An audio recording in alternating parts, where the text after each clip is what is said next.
आज आपण मिस्टर शिंदे यांची खूप कॉम्प्लेक्स प्रोसिजर केली आहे. यामध्ये मिस्टर शिंदे यांची एंजिओग्राफी बाहेरच्या जिल्ह्यात झाली, ज्यामध्ये त्यांना बायपास सर्जरी असं सांगण्यात आलं. पेशंटची मानसिकता बायपास सर्जरी करण्याची नव्हती.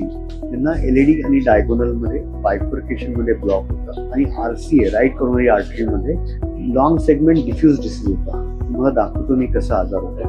ही त्यांची राईट रक्तवाहिनी आहे, ज्यामध्ये कोलेस्ट्रॉलचा ब्लॉक त्यांच्या रक्तवाहिनीच्या तोंडापासून सुरू होतो आहे.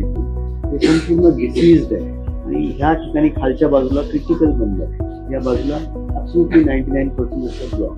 त्यानंतर आपण डाव्या बाजूला जर बघितलं तर ह्या डाव्या बाजूला ह्या बायफर्केशन ब्लॉकला आपण एंजिओप्लास्टी प्लॅन केला.